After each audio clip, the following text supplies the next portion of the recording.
Hello. This lecture will cover pages 199 through 202 of my lecture notes. Please print those pages out and have them in front of you as I present this lecture on Chapter 12F, Bode Plot Example number 2.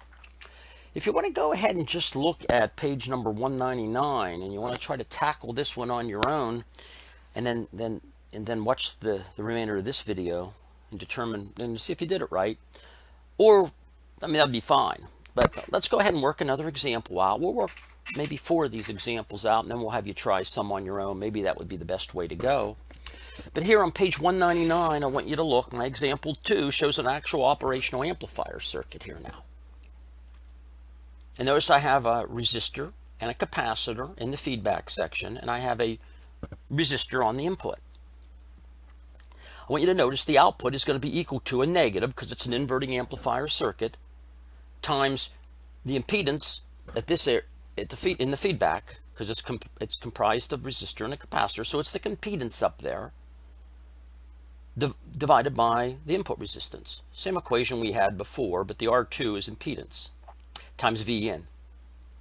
I'm forming the ratio to get the transfer function, which is simply V out over V in. So you should be able to go straight from this circuit to this point right here, or straight from this circuit to the transfer function, which is RF over R1. This is RF, this is R1. You shouldn't have to go through this step here every time now. We've done enough of those. Notice it's a negative. And what's the impedance up here? Well, I'm letting J omega equal S, so I get it's the product over the sum. So instead of putting RF in here for the resistor, I'm going to carry the 10K through. But for C, I'll just go ahead and use the C. I could have used both variables here, but I didn't. I get the product, 10K times 1 over CS, that's the reactance, divided by the sum, 10K plus 1 over CS. And I divide that by 1K. So there's my gain. Negative this, what I called Z in the feedback, divided by 1K on the input. I'm multiplying here through by CS. I'm just working on the denominator, on the numerator now. I'm just working on the numerator. I'm multiplying the top part here by CS, and it leaves the 10K. And the bottom one, the denominator here in this top area, times the CS, and it leaves a CS 10K plus 1. And that's divided by 1K. Just a little bit of algebra. You might do it different, but the end result's going to be the same no matter how you do it. I get the transfer function is equal to a negative 10K over 1K times the quantity CS 10K plus 1, and I put the value of C in at 0.1 microfarads, and you can see that my transfer function boils down to a negative 10 over 0.001S plus 1. And I get this in, I keep it in the time constant form, but I write it in terms of, so I can see the break frequency. So I bring this to the denominator, this 0.001, and I end up with my transfer function I'm going to use to do my Bode plots. A negative 10 over the quantity S over 1,000 plus 1. That is the transfer function I use. That transfer function shows me a negative 10 as my constant now. I'm in the form I want, so that negative 10 is my K0. K0 is minus 10, therefore dB is 20 times the log of the absolute value of minus 10. I get 20 dB. My first break frequency is my only break frequency.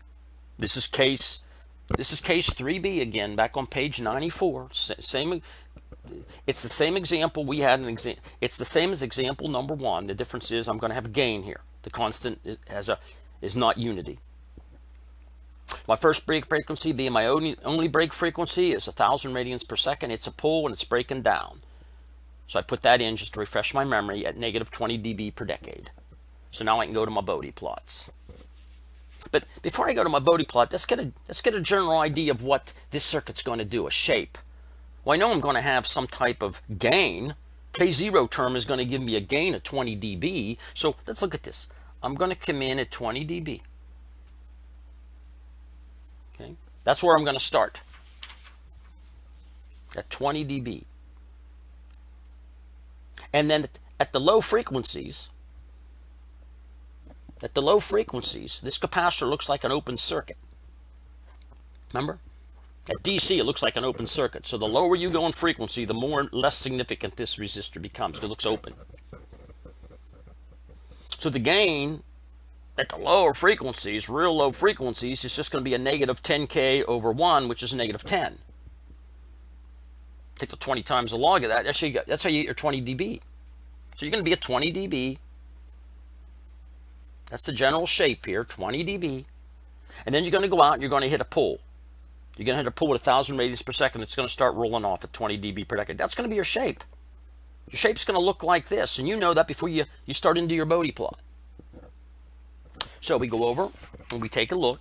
First thing I want you to do on these Bode plots is transfer the information onto the semi-log paper. This is example 2, the magnitude plot. There's my transfer function. There's my K0 term. There's my dB contributed by the K0 term. That's my starting point. My first break frequency is my only break frequency at 1K radians per second. It's a pull and it's breaking down. I have everything I need there. So first thing I have to do is realize that my curve is breaking down. So you take your log paper, and since it's breaking down from 20 dB, I put 20 dB high on the graph. I put it 2 divisions down. There's my 20 dB. This is my gain in dB here. I'm doing the magnitude plot. And then I come down an inch. I put in 10 dB. I come down. I put in 0 dB. Each one of these represent 10 dB, and I'm going lower, so I go from 20 to 10 to 0 to minus 10 to minus 20. So I label that whole vertical axis. Down here, again, I look at my break frequency at 1K radians per second, and I come in 2 divisions here, and I label my 1K here. And then I come down 1 decade. I got my 100 radians per second, my 10 radians per second, my 10K, and my 100K. So I get this labeled. I get this horizontal axis at my omega. It's in radians per second. So I'm all set up to do my Bode plot. First thing you do for your magnitude is you look at the K0 term. It contributes 20 dB. So you get a straight edge and you put 20 dB the whole way across. At 20 dB, that K0 term is frequency independent. So I start out here with the dashed line from here the whole way across to 20 dB. And then what contribution does my pull have? My pull is going to have a 0 dB contribution. It's going to come out with a 0 dB contribution. It's going to come out to here. And then at that point, it's going to drop off at 20 dB per decade. So I come down a decade. Decade gets out to here. At minus 20 dB, I go to this point, and I get a straight edge, and I draw that in. So there I have the contribution from the K0 term. Here I have the contribution from just the pull term.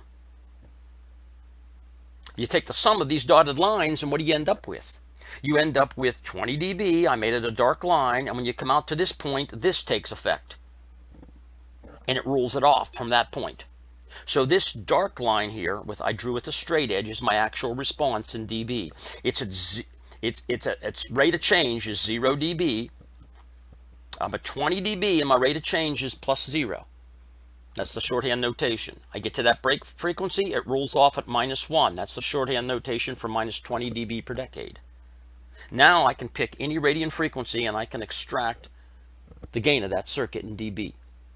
But I'm not done yet. I have to go to my phase plot on the next page.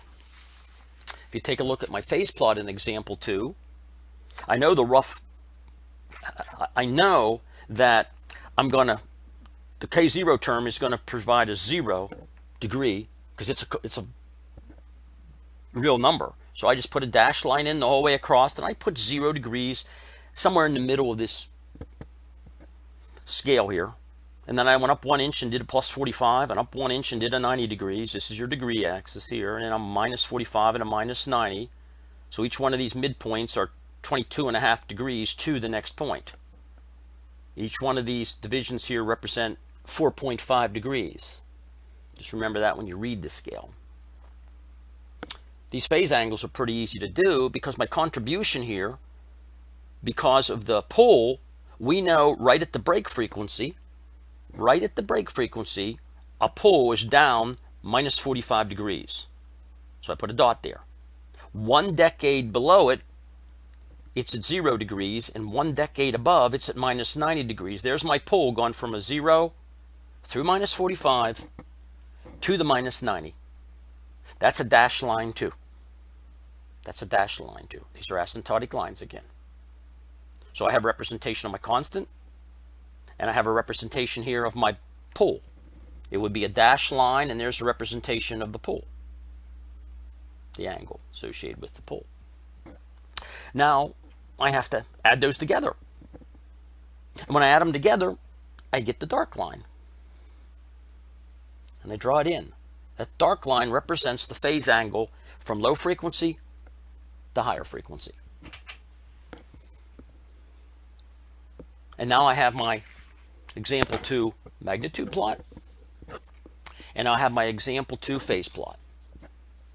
Now I want you to look on page 202, and we're going to use the Bode plot to find the voltage gain in dB at 3K radians per second. I could pick any point here, but I chose 3K radians per second. And the phase angle at 3K radians per second. Again, it depends how much time and accuracy you put in with your straight edge to draw these asymptotic lines. But I want you to take your time on your magnitude plot, and I want to see what you get for these values. You can stop the video and you can check it out. This is what I got on mine. I got 11 dB, and I got a minus 68 degrees. Keep that in mind. That's where I'm at. Now I'm going to do a little bit of work to show you how good these Bode plots are again. Now use the transfer function T of S to calculate the actual values and then compare them with these. Well, here's my transfer function, negative 10 over S over 1K plus 1. Okay. I'm just substituting in for S, J omega, and omega is going to be 3K because that's what I'm going to evaluate. That's the frequency I'm going to evaluate this transfer function at. The break frequency, you don't change the 1K, it's the S, the J omega. The omega is the variable here. So every place I see an S, I put in J, 3K. Now I'm going to forget about this negative sign for a minute. Let's just forget about that negative sign.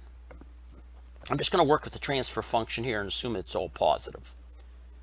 So I make the substitution. I get 10 at an angle of 0. That's the constant.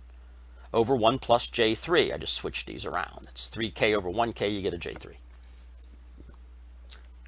You want to make sure they're both in polar because you're dividing. And you come up with your transfer function evaluated at J at 3K radians per second is equal to 3.16 at an angle of minus 71.6 degrees.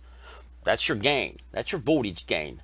As a ratio. We have to take 20 times the log of that. Don't forget it. I end up, the actual dB is 10 dB. I got 11 dB in my graph. Pretty accurate. The actual phase angle is minus 71.6. That's the actual phase angle if I take a look at my phase plot and I pull off the phase angle at that. Well, from the plot, I got somewhere about minus 68 degrees approximately. So I'm close there also. Now, let's go back and take a look at what this negative sign contributes here. This negative sign we know is a 180 degree phase shift. Okay, so if you take a look, the actual transfer function, okay, has to include that negative sign. And we didn't include it here when we did this. If we would have, the angle associated with K0 wouldn't have been, I assumed it was 10 at an angle 0. It's really negative 10. It's really negative 10 at an angle 0. And you know how to get rid of that negative 10. You add or subtract 180 degrees. So this really isn't a 0 degree axis here. That's really not a 0 degree axis. That's really 180 degrees. I'm going to add 100 rather than subtracting 100. So the real label here is 180 degrees on this. So you have to add 180 degrees to everything here. That's how I'm accounting for the negative sign. So it doesn't get down to minus 90. It goes down to plus 90. The actual phase is 180 degrees out of phase at the lower frequency. It comes up through 45, and it ends up at 90 degrees out of phase. I just had to add 180 degrees because I'm putting in the negative sign. Now, you could have avoided all that.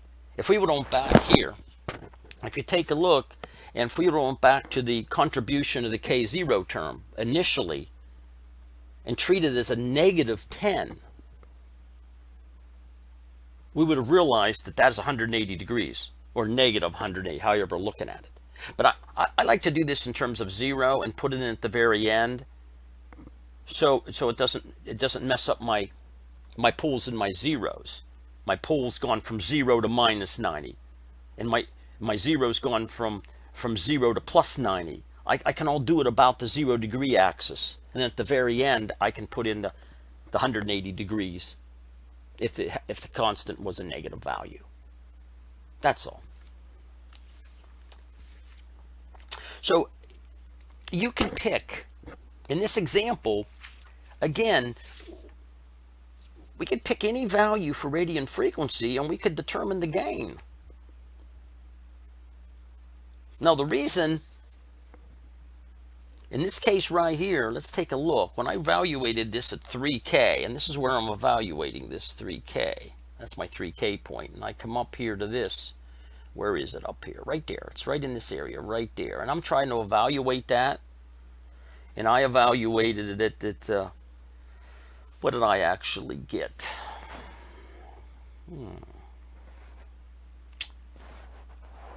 I got about 11.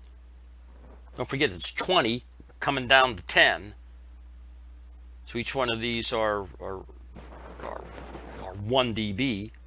So I went 19, 18, 17, 16, whatever down. I got down to 11 right there. So I was 11. And truth of the matter is I was a little bit high from the actual. Well, you could compensate a little bit when you're reading your Bode plots because you know the actual curve. These are asymptotic curves here. The actual curve is going to be 3 dB down at this point, and it's going to be asymptotic to this, and it's going to be asymptotic to this. So the actual curve is going to be a little bit smaller than that 11 dB. Okay, maybe 10, because maybe 10. So you can do just a little bit of compensating, but I think these are plenty accurate enough. So we did example 1, we did example 2, and the next video we'll try a third example. We'll do example 3. That concludes this video.